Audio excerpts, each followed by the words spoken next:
What is going on, everybody? What is going on? The Catch fam, my name is John Dawson, and in today's video, we are hopping into our starts and sits for the wide receiver position for Week 10, the 2022 fantasy football season. If you guys do enjoy today's content, be sure to hit that like button on the way in. Hit that subscribe button, of course, if you're new to the channel. It really does help us out when you guys hit that like and consider subscribing, and please feel free to drop any comments, questions, concerns pertaining to the 2022 fantasy football season.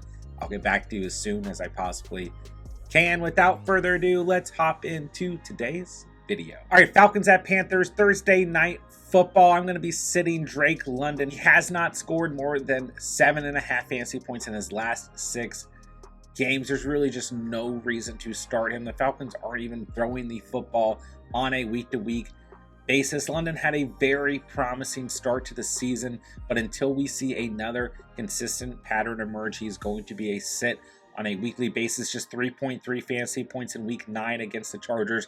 7 targets, 3 receptions, 23 receiving yards. He is not going to be an option as we approach Week 10. On the other hand, I thought that DJ Moore would have a really good Week 9. The Cincinnati Bengals secondary was completely banged up. DJ Moore had been on a roll between Week 7 and 8, scoring at least 19.5 or more fantasy points. Had a touchdown in both games, and in Week 9, 6 targets, just 2 receptions, 24 receiving yards, 4.4 fantasy points. But in one of those games that he played very well in Week 8 was against the Atlanta Falcons, when he had 27.5 fantasy points. I think he bounces back here in Week 10 once again against the Atlanta Falcons. I don't know if I would expect 27.5 fantasy points, but I think he'll have a good overall outing against the Falcons. They are one of the worst teams in the entire league against the wide receiver position, which brings us to Terrace Marshall, who I think is a solid flex option. He was in the waiver wire video for the week. He's had at least 12.7 or more fantasy points in full PPR in the last 2 weeks. And like I just said, the Falcons are one of the worst teams in the league against opposing receivers. So I think that we roll with Marshall if you need a good streaming option in the flex as we approach Week 10. All right, next up on the list, moving into Sunday's games, we've got the Seahawks at the Buccaneers. I want to start everyone in this game, but let's start with the Seahawks wide receivers. DK Metcalf had a bad Week 6, a bad Week 7, but in the last 2 weeks, in Weeks 8 and 9, he's had at least 14.7 fantasy points with a ceiling of 17.5 fantasy points in Week 8. He continues to be a wide receiver that we are going to start on a weekly basis. I like this game script between the Seahawks and this Buccaneers team, and even if they have been struggling on the offensive side of things, I think Metcalf and the Seahawks offense are really rolling. Metcalf had 14.7 fantasy points in Week 9, 5 receptions, 6 targets, 37 receiving yards, and a touchdown. He has a touchdown in his last 2 games. He is a receiver we are starting on a weekly basis. On the other hand, we got Tyler Lockett coming in as your wide receiver 9 in full PPR at the moment. In his last 3 starts, he has at least 11.5 fantasy points. Got 2 touchdowns in his last 2 games, 17.7 points in Week 9. That was his 3rd best fantasy performance of the season. 5 targets, 5 receptions, 67 receiving yards, and a touchdown. We are not sitting Lockett. He's a top 10 receiver at this point in the season. All right, let's move on to the Buccaneers wide receivers. We got Mike Evans coming in as your wide receiver 11 fantasy football and full PPR at the moment, so he continues to be a start. But man, it's just this offense as a whole is really struggling. They really are struggling to just find their identity, right? But Mike Evans is just a player we can't afford to sit. He's got a ceiling on the season of just over 30 fantasy points. He's got a floor of just 8.2 fantasy points, so he's still a player we can start on a weekly basis. Had just 9 fantasy points against the Rams in Week 9. I thought he'd have a much better day overall, but this game was just ugly. 11 targets, 5 receptions, 40 receiving yards overall. In his last 3 games, he's had at least 11 targets with a ceiling of 15 targets. We just got to keep him in our starting lineups. On the other hand, we got Chris Godwin, who's just a very safe player, especially in full PPR scoring formats. Probably not a safe player in half PPR or standard scoring, but I know majority of you guys are playing in full PPR. He's had at least 10 fantasy points since Week 4 in every matchup, so we continue to start him on a weekly basis. 10.7 points in Week 9, 10 targets, 7 receptions, 36 receiving yards, and he's had at least 12 targets in every game since Week 6. There's just too much volume for both these receivers. The Buccaneers are consistently in game scripts where they need to throw the football. I think they're going to be in another one against the Seahawks here in week 10. Next up on the list, we got the Lions at the Bears. I say we continue to start Amon-Ra St. Brown. A pretty disappointing week 9 at 9.5 fantasy points, 9 targets, 4 receptions, 55 receiving yards. But overall, this game against the Packers is just really weird. He had 13.9 points in week 8. I think that here in week 10 against the Chicago Bears, an offense that's absolutely humming, he should have a much better day. This game script should benefit him overall. I don't think we can trust Khalif Raymond or Josh Reynolds at the moment. DJ Chark continues to be out at this point in the season, so Amon-Ra St. Brown is your primary receiver for the Lions. I think he's a good start against the Bears here in week 10. Might be a better wide receiver 2 or flex option for you, but I think he gets the job done at the end of the day, especially in full PPR. On the other hand, we got Darnell Mooney for the Bears. Like I said, this Bears offense absolutely humming at the moment. This should be a really good game script, I'm telling you guys, between the Lions and the Bears. And this Bears offense going to face one of the worst defenses in the league, and the Detroit Lions. Mooney should have a very productive day. He had his best fantasy performance in week 9 at 17.5 fantasy points, 8 targets, 7 receptions, 43 receiving yards, in his first touchdown on the season in his last 4 games. Except for week 7, he's had 12 or more fantasy points. In week 7 against New England, he had 8.3. So he's playing pretty well overall from a full PPR scoring format, and this matchup is too good to ignore. Mooney is a start as we approach week 10. All right, moving on to the Browns at the Dolphins. I'm going to start Amari Cooper. He's your wide receiver 12 in full PPR scoring formats, your wide receiver 10 in standard scoring formats, coming off of his 3rd best fantasy performance, actually tied for his 2nd best. He's had 2 games now where he's had 23.1 fantasy points. So tied for his 2nd best game in week 8 against the Cincinnati Bengals, 7 targets, 5 receptions, 131 receiving yards. That was a season high, and a touchdown. Obviously, the Browns were on bye week in week 9. This should be a good game script for both offenses involved with the Browns and Dolphins. It's going to be a fun game to watch. So Cooper is a start for me, and I think that Donovan Peoples-Jones is a receiver we can flex. Since week 4, he's had at least 9 or more fantasy points, with 4 of those matchups coming in at 11.1 or more fantasy points. So more of a full PPR move, but a solid flex option, especially if you are in need of a stream for the week. I like DPJ as we approach week 10. Tyreek Hill and Jalen Waddle are just absolute madmen. Tyreek Hill is your wide receiver 1 in full PPR and in standard scoring. He is your wide receiver 1 in fantasy football. He is on pace for a monstrous year. He is on pace to set NFL records. 27.3 fantasy points in week 9, 8 targets, 7 receptions, 143 receiving yards, and a touchdown. He has just 3 touchdowns on the season, and he's your wide receiver 1 in fantasy. There's no way in the world we are considering sitting Tyreek Hill in a discussion. Jalen Waddle is your wide receiver 5. It's just crazy that you got the wide receiver 1 and the wide receiver 5 in fantasy football on the same team. Waddle had 19.5 fantasy points in week 9, 7 targets, 5 receptions, 85 receiving yards, and a touchdown. No doubt about it, Hill and Waddle are in your starting lineups if you own them moving into week 10. And I absolutely love this potential game script between the Browns and the Dolphins as we approach the week. Moving on to the Broncos at the Titans. Listen, the Broncos receivers have been extremely frustrating from a fantasy perspective. Obviously, the Broncos were on bye week in week 9, and over the last couple weeks, Jerry Jeudy has been the more consistent receiver, 16.6 points in week 7, 18.3 in week 8, while Cortland Sutton had 2.3 in week 8 and 5.3 in week 7. But this Titans secondary has been awful, so they are both worth a flex as we approach the week. On the other hand, we're not going to waste any time on the Titans receivers.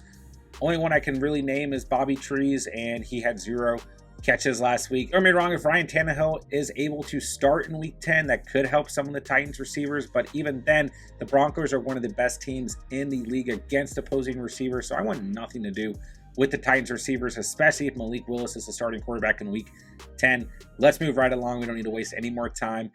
Broncos receivers worth a flex due to the matchup. Titans receivers, we don't even need to think about them as we approach week 10. All right, next up, we got the Vikings at the Bills. This is going to be a good game overall. You got 2 of the best teams in the league at the moment. Let's not underestimate this Vikings football team. Let's take a look at Justin Jefferson coming in as your wide receiver for fantasy football at the moment. 25.5 fantasy points against Washington in week 9, 13 targets, tied for a season high, 7 receptions, 115 receiving yards, and a touchdown. This is his 3rd touchdown of the year, and he is your wide receiver 4. So incredibly productive on a weekly basis. We're starting Justin Jefferson no matter what. Looking at Adam Thielen, I think he continues to be a solid flex since week 3. He only has 2 games where he's under double-digit fantasy performances, and last week was one of them, but he still had 9.7 fantasy points. He's had at least 7 targets every week since week 2. We know that this is one of Kirk Cousins' best friends on the field. I think that Adam Thielen continues to be a productive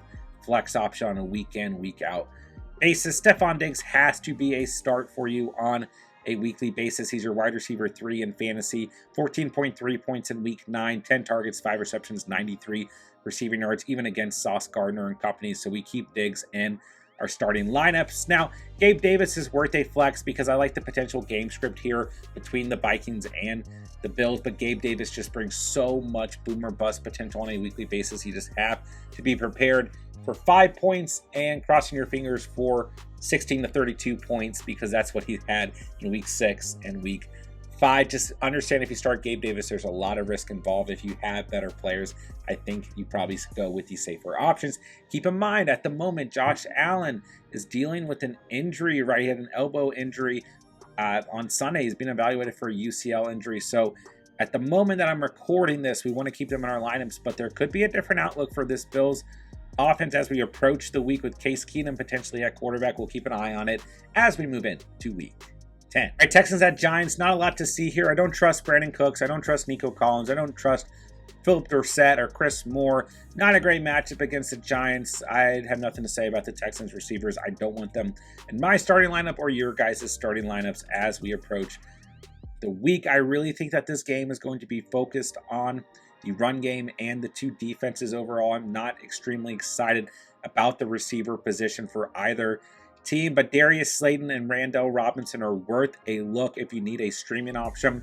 The Houston Texans have played pretty well defensively, not against the run obviously, but overall they have played well against opposing receivers and opposing quarterbacks. But as the season continues, they're starting to get a little bit worse and worse. So Slayton in full PPR and Robinson in full PPR are worth a look, but they bring a lot of volatility as well. One week they might get you 2.8 points, and the next week they might get you 14.8. That's just looking at Darius Slayton week 6 and 7. So I'm going to consider them sits unless you're desperate for a streaming option moving in to week 10. All right, next up we got the Jaguars at Chiefs. Believe it or not, I think this could be a really good potential game script for both offenses. Christian Kirk had a very solid week in week 9 at 21.6 fantasy points. That's his 2nd best performance on the season. 9 targets, 8 receptions, 76 receiving yards, and a touchdown. I like him against the Chiefs here in week 10. They haven't played great defensively overall, so I think that this could be a fun game, and we could see some nice high-scoring action. Zay Jones is worth a flex if you don't have better options, but I would still consider him a relatively desperate streaming option because in the last 3 weeks he's had no more than 10.8 fantasy points. But if you absolutely don't have better options, I think you could roll with Zay Jones as long as it's full PPR. All right, moving on to the Chiefs receivers, who are finally a thing this season. I mean, the first 5 weeks or so of the season was incredibly disappointing watching these guys, but Juju Smith-Schuster, MBS, McCole Hardman have all carved up a role within this offense, but the 2 most consistent receivers are easily McCole Hardman and Juju Smith-Schuster. It's a good overall matchup, a good overall game script. Juju had 18.8 fantasy points in week 9, 12 targets, 10 receptions, 88 receiving yards. He now has at least 88 receiving yards or a touchdown in his last 3 games. He now has at least 18 or more fantasy points in his last 3 games with a ceiling of 25.4 fantasy points. McCole Hardman, on the other hand, has at least 12 or more fantasy points in his last 4 games with a ceiling of 28 fantasy points, 3 touchdowns in the past 3 weeks, 19.9 fantasy points in week 9, 9 targets, 6 receptions, 79 receiving yards, and a touchdown. I love McCole Hardman. I really encourage you guys to go after him during week 8 on the waiver wire. I was like, just go get him while the bye week is out there. No one's thinking about it. And he really showed out in week 9 if he is available in your league. I think you need to pick him up on the waiver wire this week. Regardless, I like this matchup. I say we start just about everyone. Zay Jones a little iffy, but this should be a fun game script as we approach week 10. All right, Saints at Steelers. Chris Olave, a start on a weekly basis. At the time I'm recording this, Monday Night Football has not exactly wrapped up. At the moment, he's got 8 targets, 5 receptions, 60 receiving yards. He'll probably add a little bit to that. But at the end of the day, he has double-digit fantasy performances in every game this year that he's played in, except for week 1, where he had 9.1 fantasy points. And this is a beautiful matchup. It's a Steelers secondary that has not played well on the season. Listen, I like the Steelers receivers. I actually don't hate them too much. But the Saints have played relatively well against the position, but they are a little bit banged up in the secondary at the moment. So I'd sit Deontay Johnson because I think that there's some potential that the Saints could hone in on him. But George Pickens continues to be a play as long as he's healthy, because the Steelers are going to continue to be in game scripts where they need to throw the football. At the end of the day, looks like Kenny Pickett's security blanket is George Pickens. Had a very bad week in week 8. I get it, he gave you a goose egg, but I do think he's worth a flex option if you don't have better options as we approach week 10. I moved on to the Colts at Raiders. Believe it or not, I'm going to start Michael Pittman. You got Sam Ehlinger at quarterback. You got Frank Wright out as the head coach for the Colts. You got Jeff Saturday as an interim head coach. Shout out to my guy, Jeff Saturday, one of my favorite football players while I was growing up. Huge fan of Jeff Saturday. I hope he can get it done for a couple weeks for the Colts here. Overall, this team looks pretty not appealing at the end of the day, but the Raiders defense does not look appealing either. So I don't necessarily want to trust Paris Campbell or Alec Pierce, who have absolutely come back to earth after a couple productive weeks. But Michael Pittman, I think, has the best opportunity for a solid day. Maybe this team has a little bit of a fire lit under them, right? Head coach is out. I just think that Michael Pittman is probably someone who you really don't like having on your fantasy roster, but could put together a productive double-digit week. Not a high ceiling, but a safe enough floor, especially in full PPR as you approach the week. I mean, the Raiders could be the next team to fire their current head coach. So I really don't think that this Raiders defense puts any fear into any offenses at the moment. On the other hand, you got Devontae Adams. He's a starter on a weekly basis, coming off of his best fantasy performance of the year in week 9 against Jacksonville. 36.6 fantasy points, 17 targets, 10 receptions, 146 receiving yards, 2 touchdowns. As bad as the Raiders are playing at times, Devontae Adams continues to be a major factor. He's your wide receiver 6 in fantasy at the moment. Hunter Renfrow, nothing to say here. And Mac Hollins, extremely disappointing in week 9 after I thought he might be a streaming option, having 12 or more fantasy points in week 7 and week 8.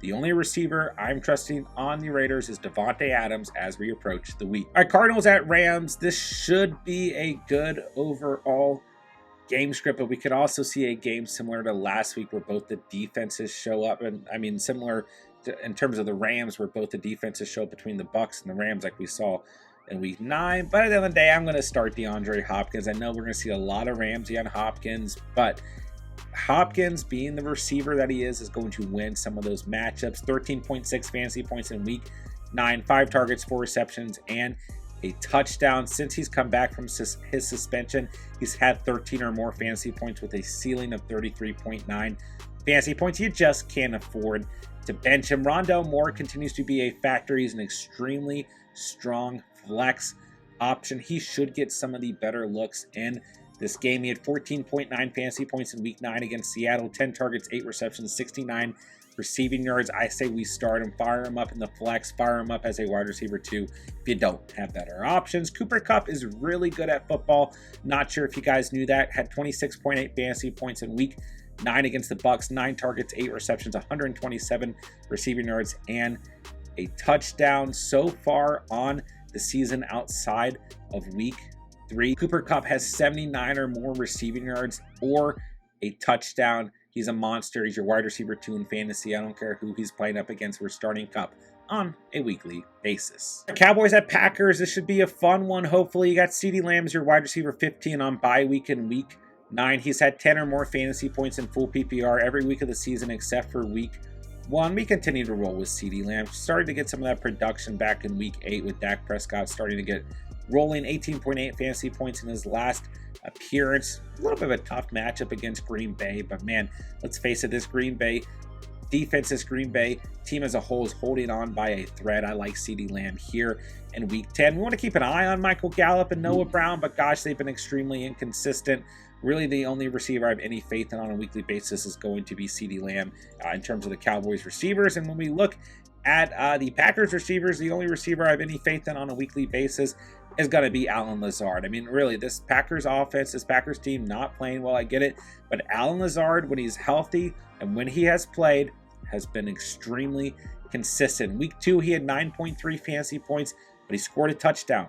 Outside of that, he's had double-digit fantasy points in every game he's played in. He only has 2 games on the season that he's played in where he has not scored a touchdown. He had his best fantasy performance of the year in week 9 against Detroit. 18.7 fantasy points, 10 targets, 4 receptions, 87 receiving yards, and a touchdown. Romeo Doubs got an ankle injury. Sammy Watkins, a very quiet week 9. Christian Watson could step up here, but gosh, I just don't trust anyone else on this Packers receiving room. So I'm going to roll with Allen Lazard, and I actually really like Allen Lazard, even against a very good Cowboys defense. Tough matchup, I get it. Rodgers got to throw to someone. I think it'll be Lazard. I think Lazard is a week in, week out start, especially in full PPR as we approach week 10. All right, next up on the list, we got the Chargers at the Niners. Should be a good game, hopefully, right? I mean, this could be some fun. But at the end of the day, man, I'm watching the Chargers receivers because who knows at this point in the week who's going to be starting for the Chargers come Sunday. Keenan Allen still dealing with a hamstring issue. Mike Williams not going to play more. I mean, there's an extremely slim chance we're going to see Mike Williams play. So going to have Joshua Palmer out there, who had a nice week 9, 18.6 fantasy points against the worst team in the league against the position, 10 targets, 8 receptions, 106 receiving yards. As last week went on, I started to say, well, we better fire up Joshua Palmer. He had a really good week. DeAndre Carter, on the other hand, your next man up, also had a good week. 10.3 fantasy points, 6 targets, 5 receptions, 53 receiving yards. Both hit double digits in full PPR. But at the end of the day, the Falcons and the Niners are 2 very different teams, so I would limit your expectations. But I do think you can consider flexing both Carter and Palmer. I would give the nod to Palmer. We need to keep an eye on if Keenan Allen plays this weekend or not. At this point in the week, I am monitoring the Chargers receivers until we get more information. Deebo Samuel did practice on Monday.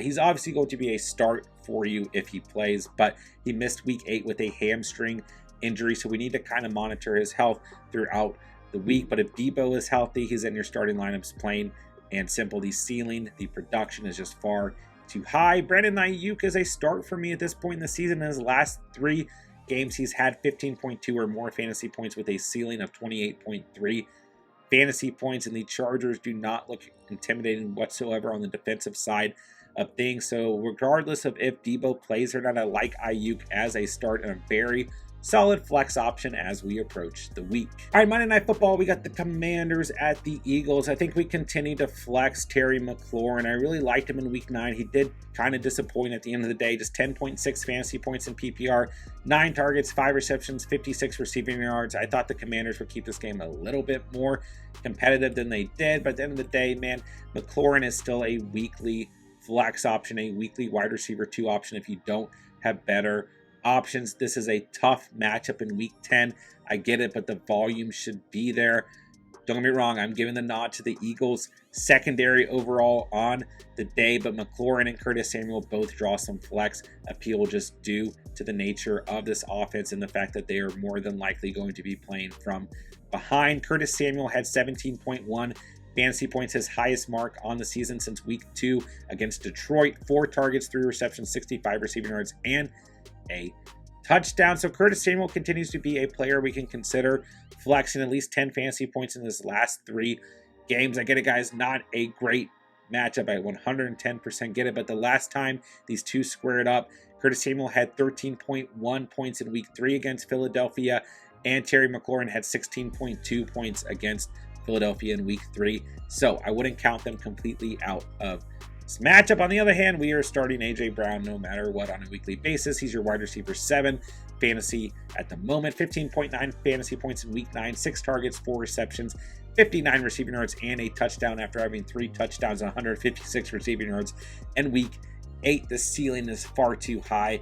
The floor is extremely safe. You know this offense is going to produce. A.J. Brown is in your starting lineups. Now, Devonta Smith is kind of the opposite. Not a lot of consistency here. He's like a Gabe Davis. He's like a Mike Williams. He's a boom or bust player. He's a flex option on a weekly basis because we know this offense is going to produce. We know they are one of, if not the best offenses in the league, but you have to understand the risk if you start Devonta Smith. By the end of the day, this is a good matchup against the Washington Commanders. When he played them in week 3, he had his best fantasy performance of the season at 30.9 fantasy points. Fire up Devonta Smith in the flex. He's due for a good game. 7.3 points in week 8, 4.2 in week 9. Hey, if he's going to boom or bust, time for him to have a boom week as we approach week 10. That'll do it for today's video. If you guys did enjoy the content, be sure to hit that like button on the way out. Hit that subscribe button, of course, if you are new to the channel. And please feel free to drop any comments, questions, concerns pertaining to the 2022 fantasy football season down below. I'll get back to you as soon as I possibly can. With that, I'll say thank you guys so much for watching and or listening. And remember, you saw it here on The Catch.